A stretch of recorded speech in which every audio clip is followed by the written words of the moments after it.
matikan aja main switch yang ada dekat distribution board tu, dekat panel switch kau orang tu, matikan aja.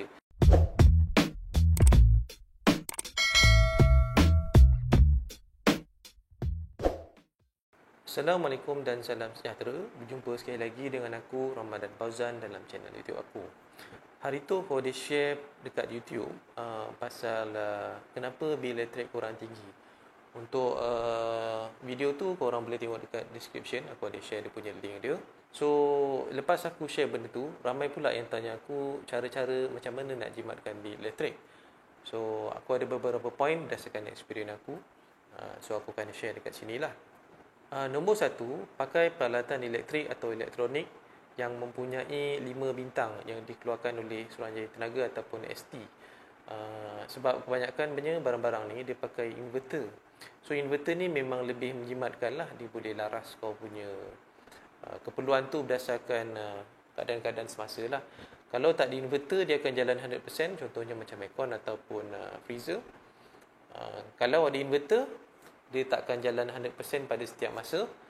So dia akan jalan 50%. Contohnya pada keperluan tu hanya memerlukan 50% kapasiti korang punya aircon, so dia akan jalan 50%. Kalau conventional punya aircon yang tak ada inverter, asalkan dia tak dapat dia punya setting temperature yang korang nak je, dia akan jalan 100%, 100%, 100% off, 100% off, 100% off. So benda tu tak efisien lah. So kalau kau pakai barang-barang peralatan yang ada 5 bintang ni, mostly dia dapat savekan tenaga elektrik korang sebanyak 40% lah untuk equipment tu saja. Bukan the whole rumah So kena faham tu. Kalau korang kata jimat, sebenarnya bahasa orang komiten yang lebih tepat ialah cekap tenaga. Sebab tu Suruhanjaya Tenaga dia tak kata jimat, dia kata cekap tenaga. Itulah bahasa yang sebenar. Poin nombor 2, menggunakan lampu LED. Untuk lampu Kalimantan kita pendor floor yang warna putih 4 kaki ni ataupun 2 kaki ni, kalau pakai yang konvensional punya, dia pakai balas kan, ataupun cok, nama-nama lain dia lah.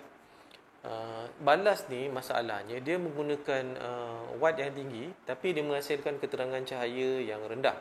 Aku bagi contoh, macam LED 8 watt, 9 watt, 10 watt ataupun 12 watt atau 15 watt, dia menghasilkan contohnya 100 lux punya cahaya lah. Manakala lampu pendor floor pula dia menggunakan watt yang lebih tinggi untuk menghasilkan 100 lux punya pencahayaan lah. So bagi aku kat situ membazir. So lebih baik korang gunakan lampu LED lah. Di samping tu, lampu pendor floor Kalimantan yang menggunakan balas atau cok ni, ada je binatang datang. Aduh ai. Okay, sambung semula. Kalau korang gunakan lampu pendor floor ataupun lampu Kalimantan yang menggunakan balas ataupun cok ni, dia mengeluarkan haba. Bila mengeluarkan haba, nanti kalau bilik korang yang pakai aircon tu, untuk disejukkan bilik, dia terpaksa lawan haba yang keluar daripada lampu Kalimantan tu. So dah rugi kat situ lah. Kalau kau pakai lampu LED, tak adalah korang punya aircon perlu bekerja keras untuk lawan suhu panas daripada lampu Kalimantan tu. So dah jimat lah kat situ. Nombor 3, bagi mana-mana orang yang menggunakan aircon ataupun mana-mana peralatan yang ada suhu adjustment lah, untuk adjustment temperature, jangan set terlalu rendah ataupun terlalu tinggi. Mailai cukup-cukup. Contohnya aku ambil satu contoh, contohnya aircon lah. Korang tak perlu lah nak set temperature tu dekat 16, sebab bagi aku terlalu sejuk. 16 atau 18 ni biasanya operation theater je yang dekat hospital tu pakai, bilik bedah je pakai. Aku tak tahu kenapa korang nak pakai 16 macam tu, tapi bagi aku tak perlulah. Korang boleh set macam aku, even bangunan kerajaan pun dia set 23 darjah Celsius plus minus 1. So bagi aku tak perlu untuk korang set terlalu rendah. Macam aku kat rumah pun aku set 25 atau 26 saja, sebab bawah daripada tu aku dah terlalu sejuk dan aku tak boleh tidur. Contoh yang lain adalah streka. Streka kau tak perlu set benda maksimum, madai ke set setengah ke ataupun 75% ke, asalkan kedut-kedut dekat baju tu dah hilang. Kalau kau set terlalu panas pun, benda tu akan merosakkan korang punya baju. Dan lagi pula, kalau pakai streka ni, tolonglah gosok banyak-banyak sekaligus, senang. Tak adalah nanti nak gosok satu line korang on, nak gosok satu line korang on. Sebab proses untuk memanaskan streka tu sebenarnya menggunakan tenaga elektrik yang banyak. Poin nombor 4, matikan mana-mana switch yang tidak perlu. Sebab bagi aku macam TV ataupun radio, kita biasa letak dalam keadaan mode standby kan. Bagi aku tak perlu, matikan aja dekat switch tu. Sebab bila korang letak dia dalam keadaan mode standby, untuk TV tu berada dalam mode standby, dia mengeluarkan tenaga elektrik. Memang tak banyak, antara 4 hingga 5 watt sahaja. Tapi masalahnya still dia menggunakan tenaga elektrik. 5 watt tu untuk 1 jam. Kau bayangkan kalau 1 hari ada 24 jam, dah berapa watt dia pakai? Itu 1 hari. Kalau 30 hari, dah berapa watt pula? Itu untuk satu barang. Kalau untuk 2-3 barang yang korang letak dalam mode standby, berapa banyak current yang dia gunakan ataupun berapa banyak elektrik yang dia gunakan. So kat sini, apa yang dimaksud kat sini adalah vampire effect. Kalau korang nak lebih lanjut, korang boleh Google apakah yang dimaksud dengan vampire effect. Dia slow-slow disedut aja tenaga elektrik tu. Sebab tu dipanggil vampire effect. Poin nombor 5, mana-mana peralatan elektrik ataupun elektronik yang ada menggunakan kompresor ataupun apa-apa induction, aruhan. Contohnya macam peti sejuk lah.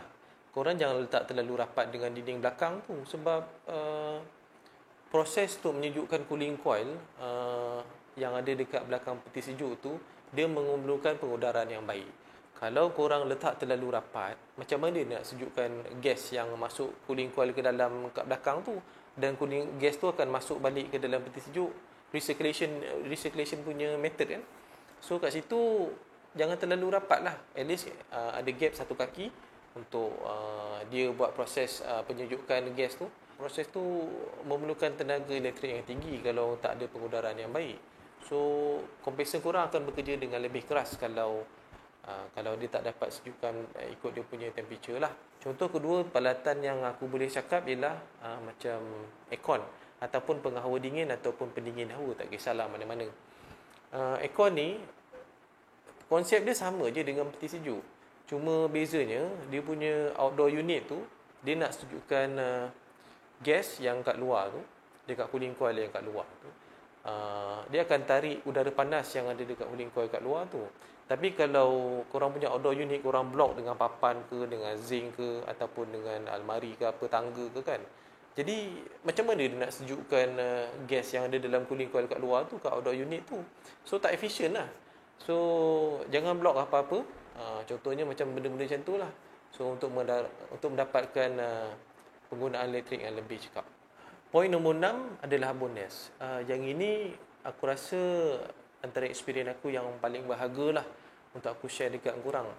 Iaitu matikan aja main switch yang ada dekat distribution board tu, dekat panel switch korang tu, matikan aja.